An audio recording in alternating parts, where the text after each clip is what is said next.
Hello everyone, I hope you're fine. Today we are talking about avoiding cursing our children or those under our guidance. Like I said, this week is for them. We started with training and correcting them. Yesterday we talked about blessing them. Today we are talking about avoiding cursing them. Amen. What do I mean here? Many times we curse others without our knowledge. As parents or leaders, there is power in what we say. There is power in our words. So we should avoid words like, you stupid boy, you lazy boy. Others reach an extent of saying, you won't achieve anything in life. Those words are not innocent. So we should avoid such words towards anybody. We should avoid them, especially those who are under our authority. Parents, we are supposed to be our children's number one fans. Like our children face criticism wherever they go, at school, in the society. So when they get home, they are supposed to have a friendly environment.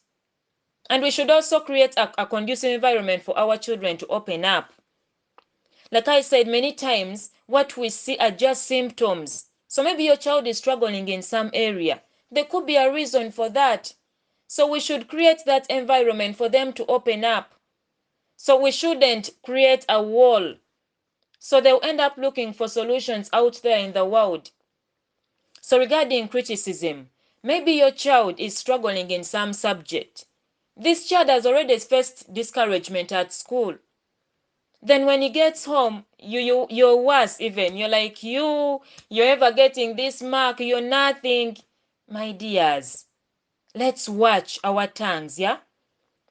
Let's learn to tame our tongues. So instead, we're supposed to encourage them that you can do better. And let's try to identify our children's potential. Not everyone is good at everything. We are in this era of science subjects where parents are like, you're supposed to do well in sciences. You're supposed to. That's not right. Parents, you too also struggled at some point. You may find that you're condemning your child, yet yourself struggled in these science subjects. Maybe your child is good at arts. So let's first of all identify their potential, encourage them in that direction, and uplift them also in these other sciences. Maybe he's struggling in sciences. Don't condemn your child. Just tell him you can do better. You're like, okay, you're doing well in geography or history. You can also do well here, but not condemning them. Many times we look at what is going wrong instead of what they are doing well. So let's try to minimize criticizing our children. Actually, avoid. They are supposed to be our friends, yeah? So let's create that conducive environment so that they can open up about everything. Like I said many times, your child could be struggling in this subject because of some problem at school. But for us, we are like, you're ever getting this mark. How about you ask him or her, why? What's the problem? Why aren't you improving here?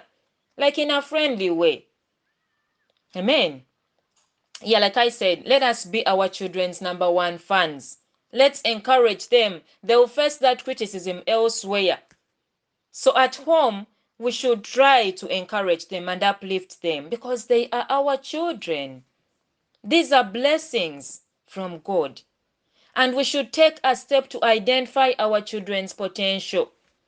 Not everyone is good at sciences. Not everyone will do the same thing. And actually, parents, even if you're a scientist, it's not that your child has to be a scientist because God gave us different potentials. So as you're running your race, maybe your child also has another purpose, not in your line. So we should not force our children like you're supposed to do sciences. You're supposed, even if you're doing sciences, just take a step and identify your child's potential. Maybe your child is doing better in arts. So it's not that they're supposed to do the same thing like us. I'll give an example. At some point, I was forcing my sister to do mathematics. Actually, she did it at A level. But then she focused on what she liked. Maybe she did math maybe to please me, but she was also somehow good. But then she preferred economics. So she excelled in her economics. But then I was kind of like pushing her so much towards math.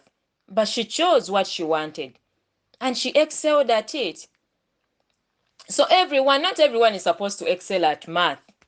Not everyone is supposed to excel at sciences. No, they must be, they could be good in another area. So let's identify our children's potential and encourage them in that direction. Amen. So let's also try to create time to listen to our children. I mentioned that. Let's create time to listen to our children. They are struggling. There is more at times to what we see. Maybe actually these curse words normally come as a result of maybe anger. So maybe a child has misbehaved and you're so angry and you just say whatever comes out of your mind, yeah? That's not right, yeah? But remember, there is more to what we see at times. So let's take time to listen to our children. Let's not address symptoms. So maybe your child is misbehaving, but there is a reason for that. So we shall talk about praying, that we're supposed to pray for our children. As they go out every day, we're supposed to pray for our children. And we should take time to listen to them because it's a crazy world. The children are captured in several areas. Maybe at times children learn many things from maybe televisions or anywhere, social media. So we should not condemn them. We should instead take a step and listen to them patiently. And we should not neglect them. Like I said, parents, at times some parents like go to work very early in the morning and come back very late in the night. So there is no time to listen to the little ones. You can't. So by the time you identify something, it's already worse. Let's try. Let's try our best. Because like these are responsibilities from God. Children are gift from God, but at the same time, they are a responsibility. So they should come first. Amen. So may God bless you. So the point is identify your children's potential and encourage your child in that direction. Another thing is don't criticize or condemn your child. Encourage them because they have already faced that in the world. Another thing, create a conducive environment for your child to open up. Then learn to tame your tongue. Learn to tame your tongue. Avoid any curse word because there is power in whatever you say. Amen. May God bless you. Bye bye.